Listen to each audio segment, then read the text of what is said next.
माता दी एवरीवन। आज सप्तमी है और माता रानी के दिन जैसे जैसे आगे बढ़ते जा रहे हैं और बस उसी तरीके से थोड़ा दुख भी हो रहा है कि इतनी जल्दी माता रानी आई और विदा भी होने का टाइम आ गया उनका। तो आप लोगों के लिए एक बहुत अच्छी कहानी लेके आई हूँ।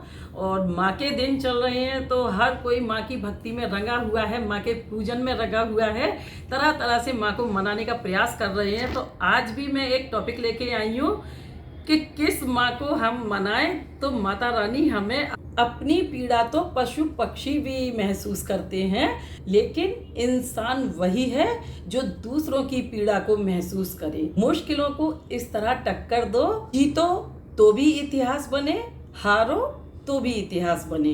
तो आज एक छोटी सी कहानी लेकर आई हूँ, सुन रखी होगी लेकिन फिर भी हनुमान जी के भूले हुए बल की तरह एक बार फिर से याद दिला देती हूँ, क्योंकि कुछ चीज़ें मैं अपने आसपास देखती हूँ तो मुझे लगता है कि बहुत ज़रूरत है इसको। अच्छा लगने वाले अपने अंदर ग्रहण करेंगे और जिनको थोड़ा खराब लगेगी हो सकता है कि वो मुझे उल्टा पुल्टा भी बोलें, कोई बात नहीं, ये भी चलेगा। इसका जो माँ काल रात्रि का मंत्र है बहुत सरल मंत्र है, इसको कंठस्थ कर लें कि या देवी सर्वभूतेषु माँ काल रात्रि रूपेण संस्थिता नमस्तस्यै नमस्तस्यै नमस्तस्यै नमो नमः। इस मंत्र का जाप कर लें, माता रानी एकदम से प्रसन्न हो जाएंगी। गलतियाँ भी अगर हो जाती हैं हमसे तो उसको क्षमा दान दे देती हैं। और इसका हिंदी में अर्थ ये है कि हे माँ काल रात्रि, आप सर्वत्र विराजमान हैं, हर जगह में हैं, आपको मेरा बार बार नमस्कार है, प्रणाम है, बारंबार प्रणाम है। तो ये मंत्र हमें ज़रूर कंठस्थ कर लेना चाहिए, ज़्यादा मुश्किल नहीं है। हमारे दुश्मनों का नाश होता है, तेज बढ़ता है, हमारा तेज भी बढ़ता है। तो हमें ये मंत्र जरूर याद कर लेना चाहिए, और नहीं है तो हिंदी में भी इसको हम बोल सकते हैं। आज एक कहानी लेकर आई हूँ माँ के सम्मान के ऊपर। कुछ शब्दों में बोलूँगी और हो सकता है क्या सभी ने सुनी भी होगी, पढ़ी भी होगी। और ये वो किस्से हैं, फिर कहूँगी ये वो किस्से हैं जो हमारे आसपास होते हैं और फिर कहानियाँ बन करके लोगों के सामने आ जाती हैं। तो एक मध्यम वर्गीय परिवार था, खुशहाल था, और बच्चे ने 90% के मार्क्स से अपनी 10वीं की परीक्षा पास की थी और वो अपना रिजल्ट लेकर अपने पिता के पास आता है। पिता ने जब मार्कशीट देखी बेटे की तो बहुत खुश हो गए एकदम से, और अपनी धर्म पत्नी को आवाज़ लगाते हुए कहा, अजी सुनती हो, थोड़ा मीठा दलिया बना लो आज। हमारे बेटे ने 90% से परीक्षा पास की है अपने स्कूल में।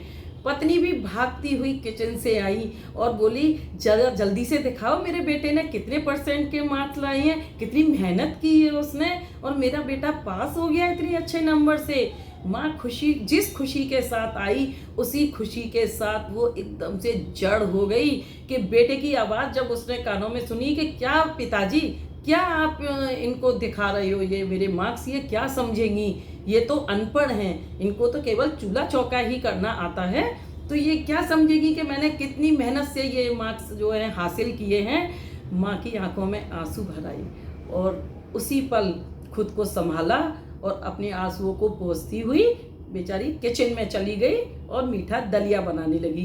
क्योंकि बच्चे जैसे भी हों, माँ बाप उनके लिए कभी अपने मन में कोई भी भाव नहीं लाते हैं कि बच्चे हमारे साथ गलत कर रहे हैं या अच्छा कर रहे हैं। जो भी कर रहे हैं उनके लिए वो बच्चे ही होते हैं, माफ़ी का भाव उनके दिलो दिमाग में रहता है उनके लिए। तो अब माँ किचन में चली गई।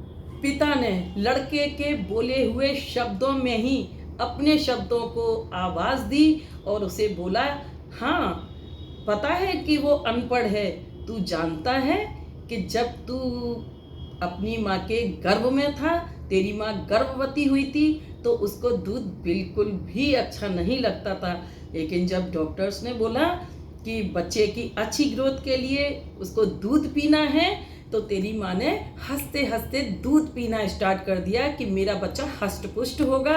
9 महीने तक उसने दूध पिया क्योंकि वो अनपढ़ थी। और उसके बाद भी जब तू स्कूल जाना स्टार्ट किया, 7 बजे का तेरा स्कूल होता था, उस वक्त तेरी माँ सुबह 5 बजे उठकर तेरा नाश्ता बनाया करती थी, तेरी पसंद का नाश्ता बना के रखा करती थी, ये कह के कि मेरा बेटा पढ़ने जाता है, मेहनत करता है, उसको पौष्टिक खाने की ज़रूरत है। तो वो इसलिए कि तेरी माँ अनपढ़ थी। और जब तुम पढ़ते पढ़ते सो जाते थे बेटा, तब तुम्हारी माँ आती और तुम्हारी बेतरतीब जो किताब कॉपियाँ फैली हुई पड़ी होती थी, उनको तुम्हारे बैग में संभाल कर रखा करती थी और अपनी ओढ़नी से तुम्हें उड़ा दिया करती थी कि उसका बेटा मेहनत कर रहा है, पढ़ रहा है। हाँ, वो इसलिए कि अनपढ़ थी। और बचपन में जब भी तुम बीमार पड़ते थे तो वो रात रात भर जागकर तुम्हारी सेवा करती थी, तुम्हारा पूरा ख्याल रखती थी, खाने पीने का, दवाइयों का, हर चीज़ का। क्यों? क्योंकि वो अनपढ़ थी। तुम्हारे लिए ब्रांडेड कपड़े लाने के लिए तुम्हारी माँ ने मुझसे कितने झगड़े किए हैं, ये शायद तुम्हें भी पता नहीं होगा। क्यों? क्योंकि वो अनपढ़ जो थी, अपने लिए उसने एक साड़ी भी नहीं खरीदी, मगर तुम्हारे लिए अच्छे ब्रांड के कपड़े लाने के लिए मुझसे झगड़े किए, क्योंकि वो अनपढ़ थी। और बेटा, पढ़े लिखे लोग ना इतने स्वार्थी होते हैं कि अपने सुख सुविधाओं के लिए दूसरों का बिल्कुल भी नहीं सोचते, मगर तुम्हारी माँ ने खुद से पहले हमारे लिए और तुम्हारे लिए और इस परिवार के लिए सोचा। क्यों? क्योंकि वो अनपढ़ थी। पढ़े लिखे लोग अपना स्वार्थ देखते हैं, मगर तुम्हारी माँ कभी स्वार्थी नहीं बनी। वो अपने लिए कभी कुछ नहीं करना चाहती थी, क्योंकि तुम और मैं, हम दोनों के लिए तुम्हारी माँ ने जो भी कुछ किया वो इसलिए क्योंकि वो अनपढ़ थी। वो खाना बनाकर और सबसे पहले हमें परोसा करती थी। कभी कभी तो उसके लिए खाना भी नहीं बचता था, उसको कोई शिकायत नहीं थी, क्योंकि वो अनपढ़ जो थी। और ये सब सुनकर लड़का रोने लगा और जाकर अपनी माँ से लिपट कर बहुत रोया। और रोते रोते जब वो बच्चा बहुत रोने लगा, तब भी उसकी माँ को बहुत कष्ट हुआ और उसने कहा कि ऐसे रोते नहीं। बेटे ने कहा कि नहीं माँ, मेरी बहुत बड़ी भूल थी, मैं तो 90% लाया हूँ, आप 100% से भी ऊपर हो माँ, क्योंकि आपने हमेशा हमारा ख्याल रखा है, मुझे इस काबिल बनाया है। आप तो एक शिक्षक हो। 90% सिर्फ कागज़ पे लाया हूँ, आप 100% लाई हो, मेरी सबसे बड़ी शिक्षक हो। मैं 90% लाने के बाद भी माँ अशिक्षित हूँ, क्योंकि मैं आपका सम्मान नहीं करना जानता, तो मैं अशिक्षित। और आप PhD के ऊपर के लेवल की हो माँ, क्योंकि आप में आज मैंने अच्छी शिक्षक, अच्छी डॉक्टर, अच्छी वकील, अच्छी वक्ता, हर चीज़ को पाया है। Best dress designer, best cook, मैंने आज इन सभी के दर्शन आपके अंदर कर लिए हैं माँ। और बेटा बिलक बिलक के रोने लगा, तो माँ जो है उसने फिर भी बेटे को यही कहा कि नहीं बेटा, रोते नहीं हैं, और कभी कभी बच्चों से ऐसी गलतियाँ हो जाती हैं। तो यहाँ पे यही कहूँगी कि कभी कभी हम अपने खुद के जो लाइफ में नहीं कर पाते ना, पेरेंट्स होते हैं, बहुत पेरेंट्स को मैंने देखा है, सपने हर किसी के होते हैं, हर कोई पढ़ना चाहता है, हर कोई अच्छी स्टडी करके इतना ऊंचा जाने चाहता है कि बस उसके आगे कोई ना लगे।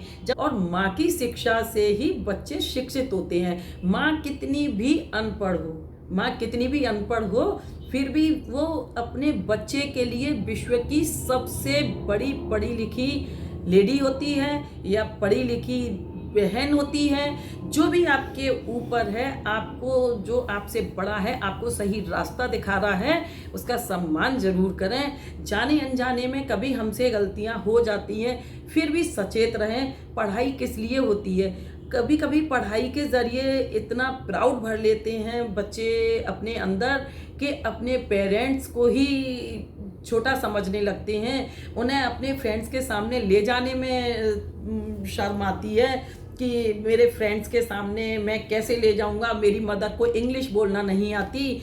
बच्चे इतना फोर्स करते हैं आप भी अच्छी इंग्लिश सीखो, मेरे फ्रेंड की माँ इतनी अच्छी इंग्लिश बोलती है, मेरे फ्रेंड के फादर इतनी अच्छी इंग्लिश बोलते हैं। तो ये चीज़ नहीं होनी चाहिए। आप जैसे हैं, आपके पेरेंट्स जैसे हैं, आपको उसी हाल में अपने पेरेंट्स को स्वीकारना चाहिए। और अगर आप पढ़े लिखे हैं तो अपने पेरेंट्स को क्लास देना स्टार्ट कर दीजिए, वो भी सीखने की कोशिश करेंगे और सीखते सीखते सीख जाएंगे।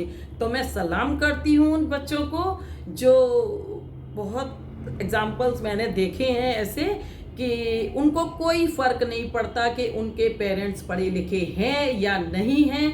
अपनी मेहनत से बच्चे आगे आए हैं और उच्च मुकाम पे गए हैं, ऑफिसर ग्रेड पे गए हैं। और उन्होंने जब अपनी सफलता का क्रेडिट दिया है तो अपने पेरेंट्स को दिया है।